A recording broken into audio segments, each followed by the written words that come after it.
Okay, good evening, everyone, and welcome to the sixth session of the e-roundtable series from Images. Images, as you all know, is a society of the alumni of IIMs. We used to have regular monthly meets, and after COVID, we could not do some of them. And what we have come up with is an informal learning session on the Friday evening. We know that a lot of people are tired of webinars, but we try and keep it short. We try and keep it crisp, and we try and bring in a few quick points which are, significant. And today is our sixth session. The session is on supply chain. We will talk specifically about the impact of the pandemic. I think you'll all agree that this is one of the areas that has been severely impacted by COVID-19. And a lot of changes are happening in the industry, and we have with us three experts from the industry who have spent a significant part of their lives talking supply chain and managing supply chains for large organizations. And Samir will introduce them to you. Let me introduce Samir, who's going to moderate this session along with me. Samir is an IMA graduate, 2006 batch, and he runs an organization called StratBeans, which provides e-learning solutions. So if you have any learning requirements, any LMS requirements, he's the man to go to. And he's been a very active member of Images. So Samir, over to you, and to take it forward. Thank you, Salil. Thank you very much. So, and most of you would know Salil already, but I understand that some of new people might be in the audience. So, for those, I'll say Salil is the president of Images, which is the body he introduced to you right now. But besides that, he is also an author of a book called Chapter Out of My Life. And Salil, as I understand, you're also working on your next book now. He's a great friend to many, and then he's a mentor to a lot of startups and a successful coach as well. Alumni of IIMA, and by the way, also an expert on single malt. So, as you understand, we keep the theme very fun in Images. It has to be fun, so you relax, everybody, enjoy. Today we have an audience. Some people, apart from IAM group, which is a regular, we also have people from IPSCM India, which is International Purchasing and Supply Chain Management Institute, a very prestigious institute in supply chain management, if you all know that. So great. Let me start by introducing the uh, panelists right now. We have Venu Garg. Hi, Venu. Venu Garg Hi. Vasishtha. She is from IM Lucknow, batch of 95 to 97. And she's an independent consultant right now, folks. Earlier, she has worked in great names like P&G, Kohler, and she has experience from sourcing to procurement to last mile delivery. So thank you for joining us, Venu, today. So Samir, I have a small information to share here. So Venu is from the same engineering college as me, and I also had the privilege of teaching her at IIM Lucknow. So Yes. that was the year when I actually took marketing and sales and distribution, taught marketing and sales and distribution management at IIM Lucknow, and Venu was a student. So Now carry on. everybody can guess his age. He's from one of those oldest batches, 83, when there was no new campus, by the way, at that time. Then we have Mr. Ramanath Rangaswamy, who is IIM Kolkata 94-96 batch. Also a very famous person from the industry. He's right now supply chain head of Signify, which was formerly Philips Lighting, and Philips Lighting Indonesia to be particular. Uh, and that's a world leader in lighting for professional and consumer and lighting for the Internet of Things. Now, besides that, he has also worked in P&G for 11 years in India and Malaysia. So that's about him. But also, guys, you should notice that you would like to check out his blog. He's an active blogger. He writes a lot about supply chain on those. So maybe you can even join them. Thank you for joining us, Ramnath, today. Welcome, Then, Ramnath. then finally, we have, um, Mr. Ram Kumar Subramanian. He is also from the same batch as Salil 81 to 83 of IIM Ahmedabad, and he's advisor as well as vice president of special initiatives for TVS Supply Chain Solutions. He has seen the industry really, folks. I mean, he has seen, great time, great many details also. All major industry verticals, including auto, engineering, FMCG, FMCD, retail, and he has worked with the major supply chain organizations in senior positions, including Semcor, Reliance, and of course, he's working with TVS as well. So thank you, sir. Thank you for joining us. I'm going to start with you, but before that, let me just make a housekeeping announcement. Thank you, sir. So, welcome guests. All of you are welcome to ask questions, but we are going to take them in the, after the initial talk has happened. So post your questions in Q&A box, and we'll definitely take all of them up. So going back to now, Mr. Ramkumar, I'd like to ask you, sir, what do you see right now as major trends? And there's a lot which is being talked about supply chain. That's probably a center focus now for all the organizations. People are looking at it very curiously. What do you see? What are your observations that you would like to share today, sir? Yeah. Thanks, Samir. Thanks, Salil. Good evening to my fellow panelists, Venu and Ramnath, as well as all the attendees. So, as such, my observations would be more on the supply chain execution, which is the logistics part of the. And the COVID-19 pandemic has had a substantial impact on the supply chain, and while some of it could be temporary, we expect that some of it could be lasting as well. So the first one was that while the April was literally a zero sale month, the progression, the recovery over the period May to September has been uneven across the industries. So some have had a V-shaped recovery, some has had a U-shaped. So, if you see the auto vertical, the two-wheelers have really taken off much faster. The passenger slightly better, but CVs have really not taken off still. So, we have also had that all the vendors are there throughout the country, and many of them in containment zones. And when we have a V-shaped recovery, we have a lot of emergency firefighting and crisis management. So all the supply chain, just-in-time, vendor-managed inventory, and all the models, they fail. So it's back to air freight and, that urgent express cargo. So the trend is still continuing in the same way, and since it's expected to last another quarter at least before things stabilize, and industry feels that this situation of crisis management and in terms of urgent supplies should mitigate over the next quarter. But what they do feel is that the volatility in demand may persist. So in fact, now earlier only the smaller organizations wanted to go to shared facilities. Now even medium-sized organizations are wondering, hey, should I take care of the volatility in demand and go for shared facilities?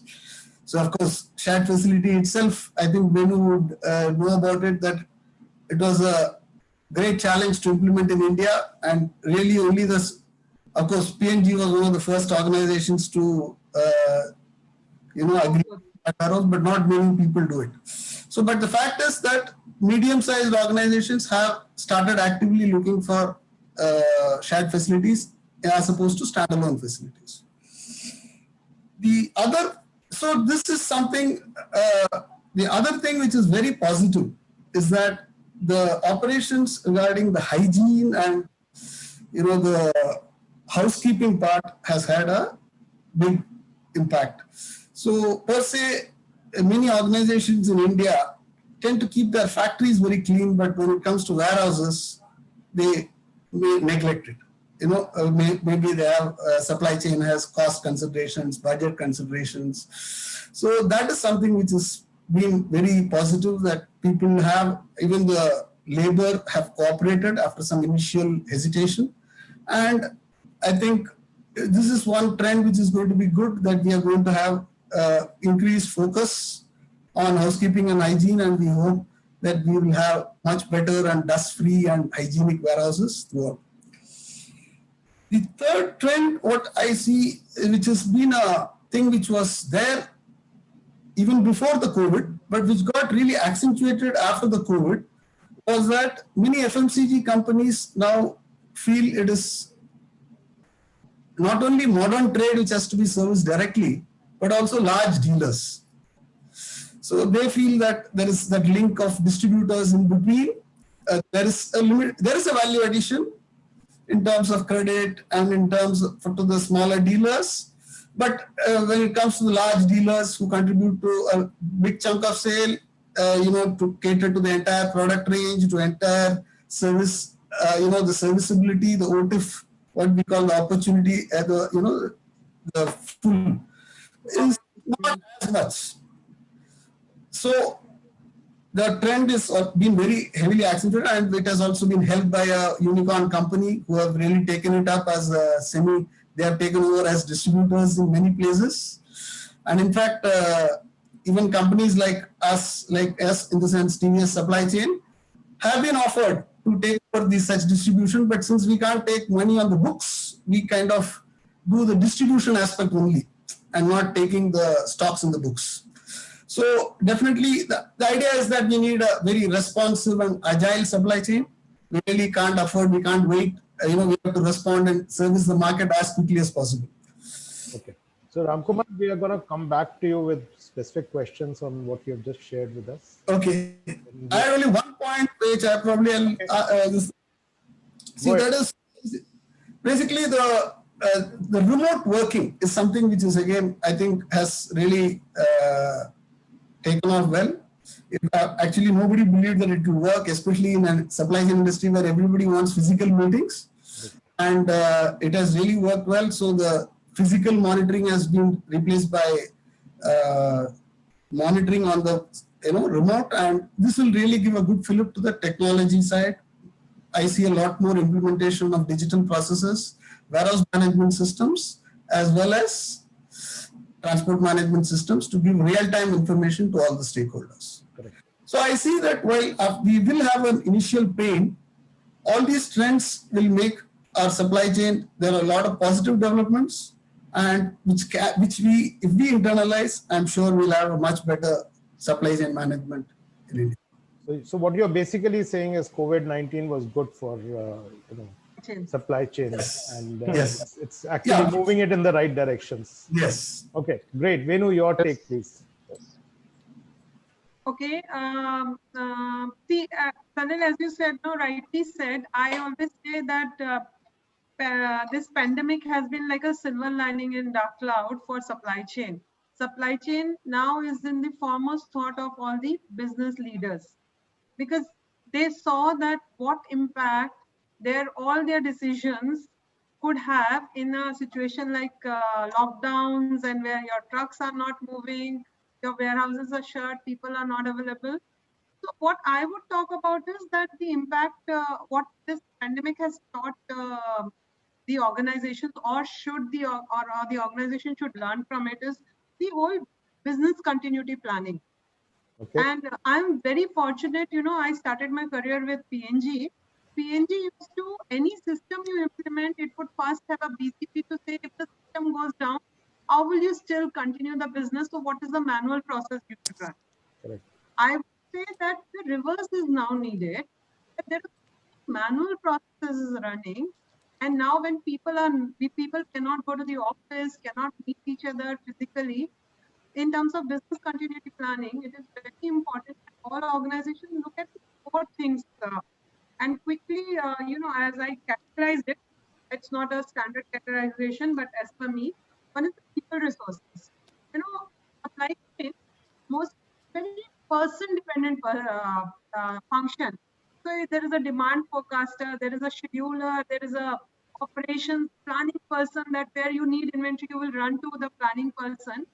But when the physicality is removed, you can't reach a person, or the person is sick. How do you do the planning? How do you do forecasting? How do you do your dispatch schedules? And so this has made the companies realize to move to more systems and digitization, as Ramkumar said.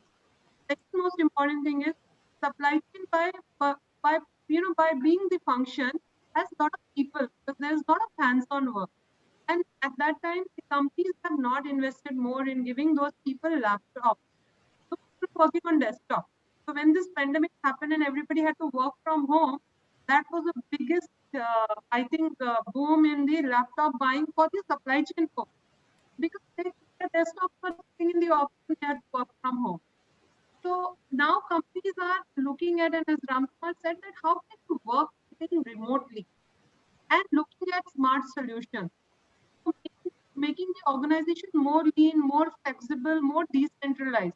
So people sitting in different places can take decisions and move faster. The third thing is the business continuity planning and risk assessment organizations have started doing is on the logistics network. Came as a boon to supply chain, and people started shutting down warehouses. And they were looking at moving to one or two bigger warehouses in India from where they could service, all the customers. But given India is a very state and center-driven country, some states lockdown open, didn't open, some states lockdown open. So if you ship customers, you should have a system ready where you are servicing the customer from any of the, and that is where again you would have to look at moving from more centralized kind of warehouse which are dedicated to your company, multi-use of facilities and going in more cities. So that is one BCP which has to be done. Fourth one is definitely vendors. If you know that what happened to China, and most companies import so much from China because China cost, cost effective and reliable supplies. All the supplies got impacted.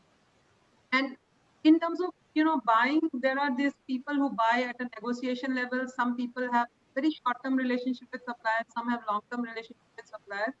So in terms of now with this pandemic, all the organizations are realizing that they have to really comb the whole vendor network of theirs. Tier one, not just tier one, but tier two suppliers. Look at do assessment of their suppliers' capability and how do they have the PCP? Will they supply supplies?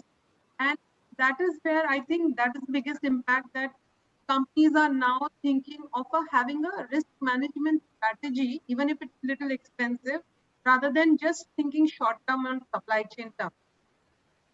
So from a strategic perspective, the shift is more to manage continuity, and the BCP's plans have actually got kicked in over the last few months. And I think shifting away from just cost as the driver. Right, because supply chain definitely is a cost center, in the companies, but the cost center focus was so short term. And now supply chain people are thinking long term because they have to manage their continuity. Got it. Samir?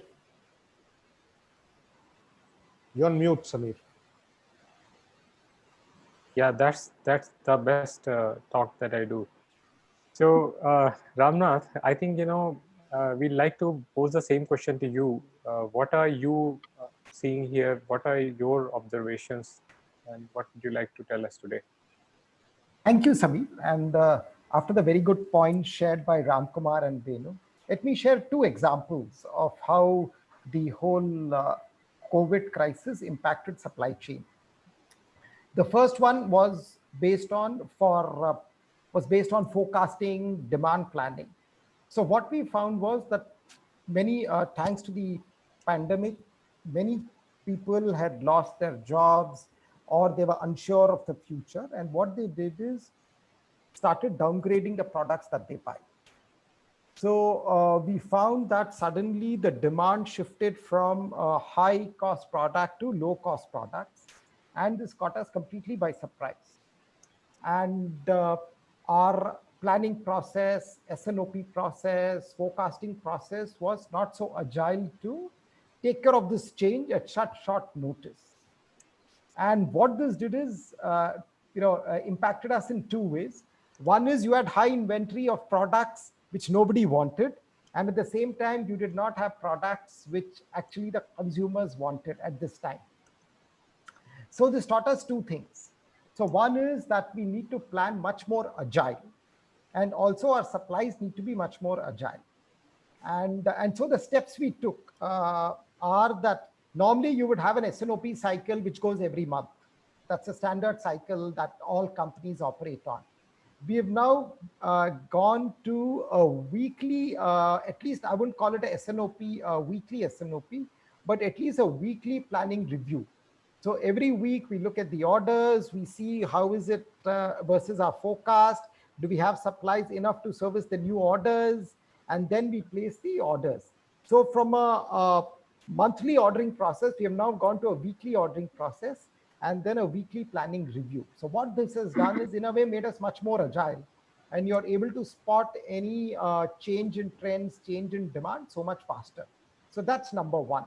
The number two was more related to logistics, or as somebody mentioned, last mile delivery. Because what we found was, because consumers were not able to go to the market and buy, we found that the online channel started really picking up. And as Signify or Philips Lighting, we were more focused on sending full truckloads, full pallet loads to big distributors and customers.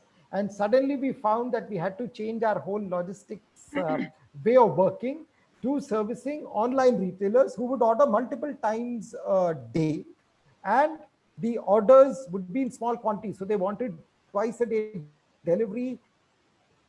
You would have to do manual picking because they wouldn't buy full pallets.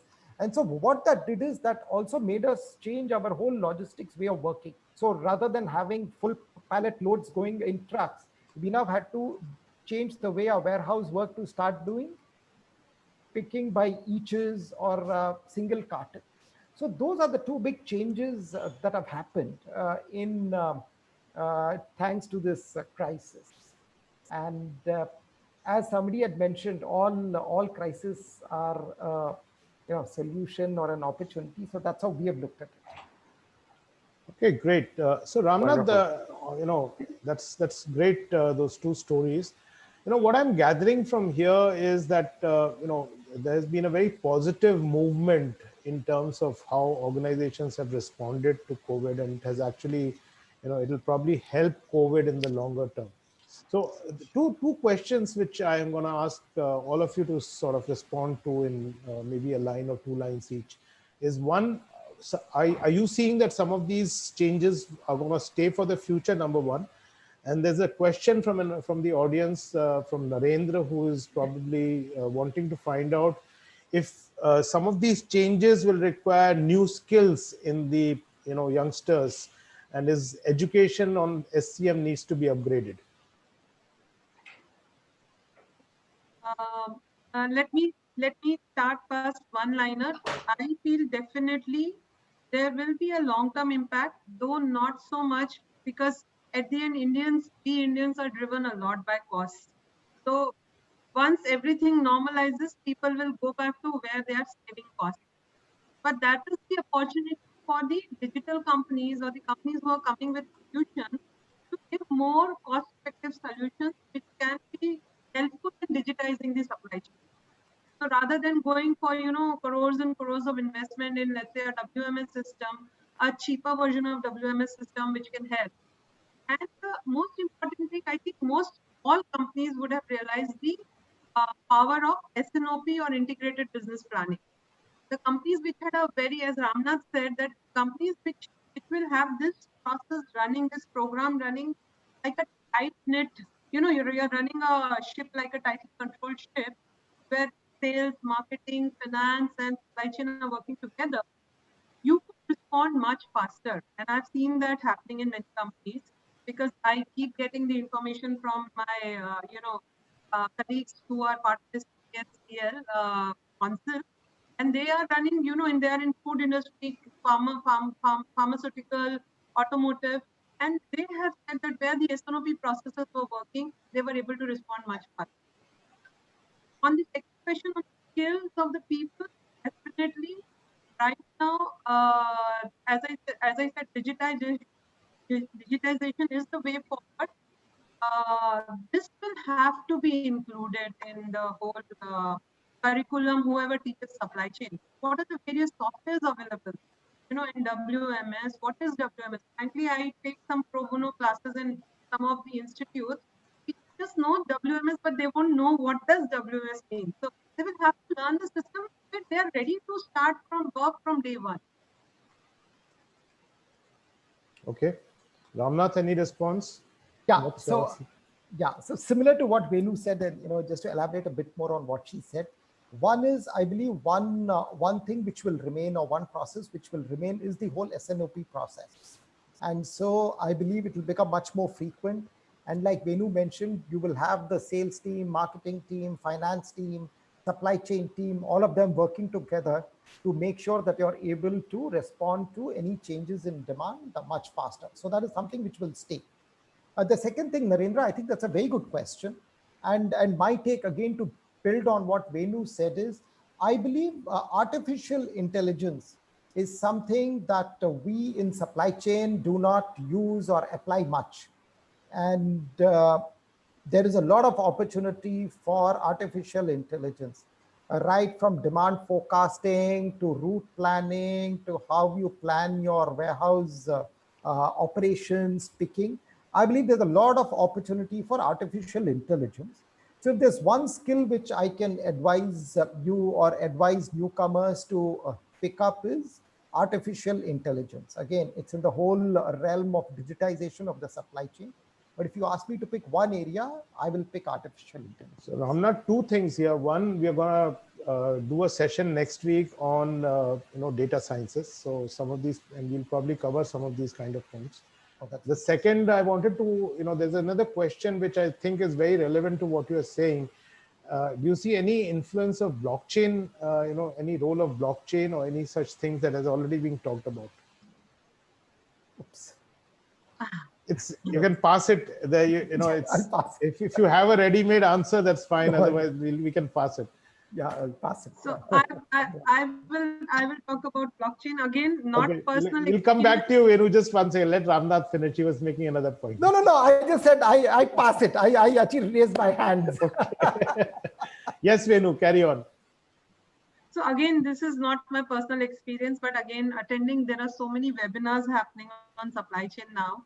So, there was a webinar organized for retail supply chain of US, and there they found that and it was more for retail. So the amount of claims or returns that they get is so huge, it runs into millions and millions. And that's where they found that the blockchain, in terms of using the product tracking as to till the last mile, and then each transaction becoming, like one unique transaction.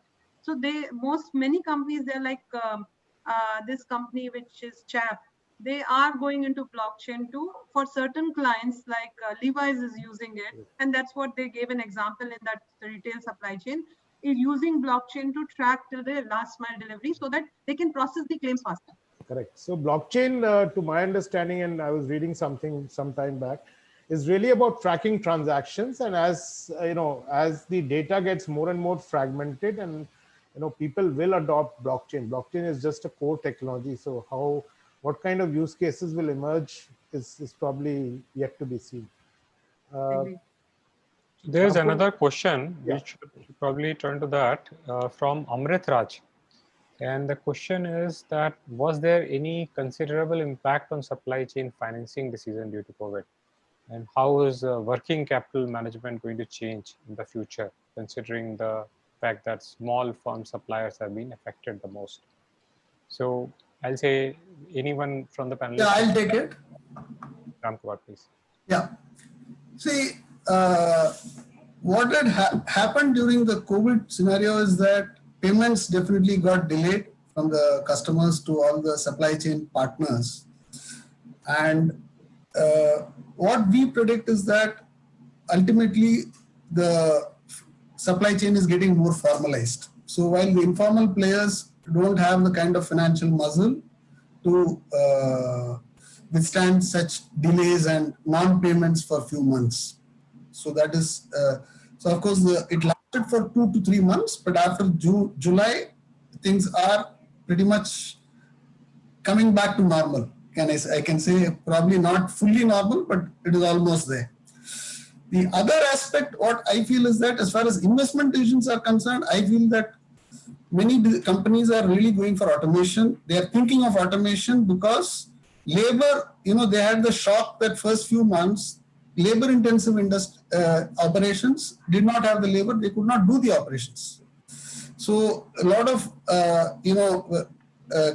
decisions like large warehouses with conveyor systems and all these are being thought of to make sure that, even though in the current older scenario, pre-COVID scenario, it was not really IRR positive, they are really actively thinking of that to have this business continuity. Okay. Wonderful. That's really nice. Samir, you want to move to this question from Mohammed Kashif? Yes, it's a very interesting question actually. So he's saying that, do you think the direct to consumer model makes sense in the country like India? So I think I can ask Ramnath. Venu is waving her hand. Venu's Venu, Venu, yes. go first. Go for it. Go for it. Sorry, because I want to say something on this direct to consumer, because my previous company where I was working with, the products, are building construction material, sanitary ware products. They go to the project sites and they get installed there. It's like direct to the consumer. The product doesn't move from there at all now. Once it has gone to the project site, it gets installed, but it is a very difficult supply chain. So for India, especially, and as Ramnath said, people do not buy in full truckload. That's not the kind of demand that you're moving products in full truckload. And moving part loads in India, Indian logistics system is still not geared to move part loads around in a safe and reliable mode. There are only very few companies which do that, but otherwise part load movement is very difficult. So direct to consumer. So, do you think that's an opportunity for people in this audience to look at as something that they want to invest in? Oh yes, definitely.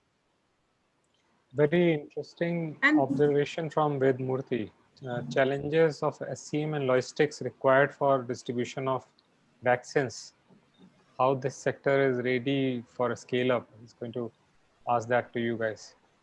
Yeah, but I'm not sure we have anybody with pharma experience or anything specific on vaccines. Vaccine supply chain must be an interesting, very interesting story right now. But WHO said, WHO, that lady from WHO who is an Indian lady, she said that what they have given criteria to pharmaceutical companies that the vaccine should not require cold storage for transportation, because that would be a killer for the vaccine. So she has given a lot of guidelines. She was talking about how WHO has given guidelines on how the product should be moved. If cold storage is required to move vaccines around, it would be a disaster in countries in Africa. Okay. If I can just share some perspective on that, Sure. on vaccines, again, from examples of what India anyway does. So first, I think a good model to do was, India kind of eradicated polio, and there was this polio vaccination drives which were done regularly. And if you see, that could be a good model to use, where you had vaccines at one place, then you had workers taking it right up to the last village. So that's one model which can be used. Second is, if you see the way India does its elections, again, you have ballot boxes going right up to the last village, in a hill, in the desert, anywhere. So that's again another model that can be used or copied. The third is the post office. We have post offices. Again, you go to the smallest village, your letter will reach. You post it anywhere in India to reach the opposite corner. It could take time, but it reaches. So obviously, the reach is there. We have successful models. All it needs to be done is how do you, I agree, customize it to the transportation of vaccines. It's a question of applying these models in an innovative way to the new challenges. That's right. So Ramnath, there's a direct question to you from Pankaj Baveja. Yes, sure. This is about your moving smaller, instead of moving the entire 2 packets a day to online retailers. And he's asking what specific changes to SCM did you make to actually do that? Okay, good, good. Okay, so let me break it up into a few parts. The first is in the warehouse. So if you see the way our warehouse was designed or was operated was, you had these racks, 6 or 8 high. You had these high reach trucks which would go and pick up full pallets, bring it down, load it in a truck, and the truck would move. So obviously that had to change because you can't send a man up there to start picking up. So the first thing we did was we have SAP W. It took us some time, but we changed it to having all the bottommost rack and the rack one above it to what we call fast moving SKUs. So we did some analysis and said these are the top 80, 90, 100 SKUs which keep getting picked. So you bring them to the lowest level so that somebody can, the man can go around and pick it up easily. And then there was a replenishment process so that you brought it from the top, put the bin, every shift that was done. So that was one change done at the warehouse side. Now the next thing again, let me also share what we are planning further is what would happen is this guy would get a printout, the picker, and then go and start ticking what he picked. We now want to make that or digitize it by having a tablet, fixing Wi-Fi all across the warehouse, so that rather than ticking everything on a piece of paper, he directly does it on a tablet or a handheld, which then automatically updates SAP. That's again in the future. That's something that we have to do. So that's on the warehouse. On the transportation, what we had is we had contracts with all these big transporters. So we needed to change that to there are companies in Indonesia called the translation is they transport small packets or small loads. I don't know how many of you have heard of Gojek, but you can go and Google it. It's a big company. It's a unicorn. Gojek, Golf Oscar Jekyll Echo Kilo, Gojek. So that's again a company which has motorcycles and which also has, the guy has a box at the back. So you want to send 2 cartons, 4 cartons, 10 cartons, you just call this guy, you pay him a small money and even go and deliver it to the warehouse or wherever it is. So those are the changes we needed to make. One in the type of transporters and the type of, the vendors we use. So that was the second change. Third was also, we had to start operating a warehouse all 3 shifts because you would get multiple orders and the guy or the e-store said I need it first thing in the morning because my vehicle leaves at 6 in the morning. So, you can't, operate in your normal office way, because the distributor is like you, extension of you. He closes the shop at 8 o'clock and goes away. But so that's the other change. So we have to summarize one change in the warehouse, some in the transportation, some in the way we work, and of course, some of the other internal processes.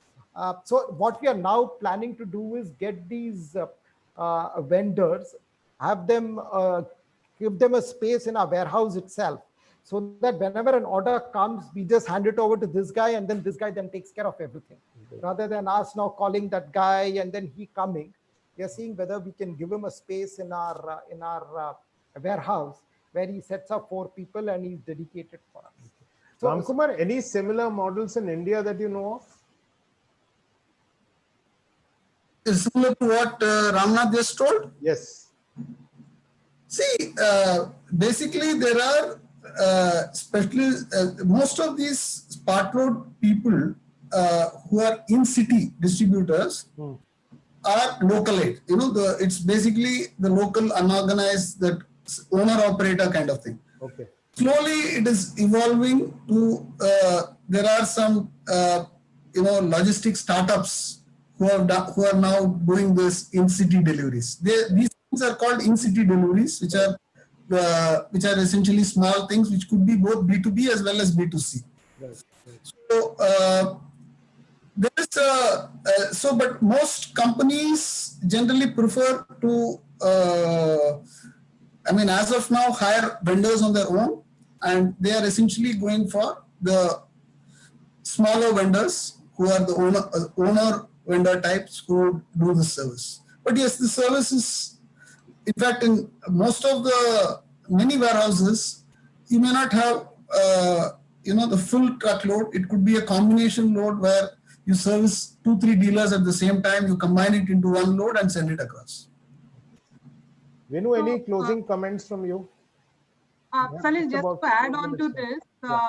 in my previous company, which is Kohler, it was part load deliveries. 70% of the shipment was part load deliveries. We used to use Gati. Gati Okay. does it very well, Yeah. and not in city. It does interstate also.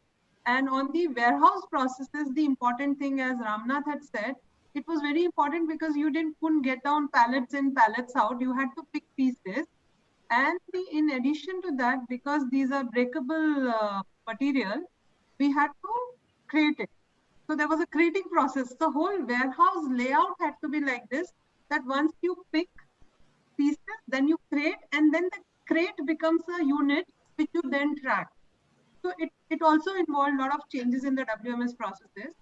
And so this was on the part delivery. It is very interesting business, and if there are more people who can come and do these quality part deliveries, that's the need of the hour now. You know why? Because GST has come in. A lot of companies have shut down their in-state warehouses. Now, but in-state warehouses you have shut down, but dealers don't become so big. So from other states, you have to sell less than a part load to them, and you need those vendors. See, actually the challenge is to deliver part load intercity. Intercity, Correct. you can always manage with your infrastructure. Yes. The problem is when it comes to intercity, you need to hire outside agencies who have to be reliable and who have to make sure that the product is also delivered in good condition. So this is generally, auto companies use that facility. FMCG companies generally wouldn't use outside vendors because there's a lot of danger of cartons getting damaged and other things. Auto companies do use these part load companies. Gati is of course slightly on the higher end. There are companies like Om Logistics and there are a lot of other companies who do part load deliveries across the country. Samir, any closing comments from you? We have literally 2 minutes and I would like to close on time. You're on mute again. You love to talk to yourself. Before going to the closing note, I had a quick question on behalf of most of our, people in the audience, especially from IIMs who are tech entrepreneurs. Are you finding any new trends which may appeal to tech entrepreneurs, which they can leverage, or something in general to entrepreneurs, if you may advise? Okay, guys, one line answer. This is Samir's favorite, line of thinking. I know Samir for a long time. He's always thinking new ideas. Especially for entrepreneurs, where Ramnath, the businesses can be launched. Anything that you see as great new opportunities? Like a drone-based, IoT-based something, something great. Yeah, blockchain, drone, IoT, machine learning. So there is a comment in the chat box already that Zipline is one of the startups. Yeah, is using which had signed a deal with Serum Institute using drones for everyone. Yeah. Okay, Samir, we are going to close this session. I'm sure there are lots of opportunities. We'll encourage all these entrepreneurs to look at supply chain, with a little deeper microscope, because there are going to be lots and lots of opportunities there. Things are changing, the world is changing, and this will lead to new. I hope all the panelists found something interesting to learn here. Thank you, Ramnath. Thank you, Venu. Thank you, Ramkumar. Thank you for joining us. Thank you. I learned a few new things. Very enjoyable session. Thank you. Samir, thank you for supporting me in this session. Someone in the Jayant in the audience is saying interesting areas would perhaps be case studies on IKEA Whirlpool, and simpler analytic tools is coming from Venu. Yes, got it, Venu. So thank you, everyone. Our next session will be next Friday. The next session, we will probably answer Sameer's last question, because our next session is about careers in data sciences. It's about future of work. It's about how the future of work will change, how data sciences is opening up a whole new set of jobs, and what kind of mindsets and what kind of careers does it offer, and how can you prepare yourself for that. So with that, thanks a lot. Thanks for joining, and look forward to see you all next week. Thank you very much. Thank you. Thanks, Salil. And just one last note.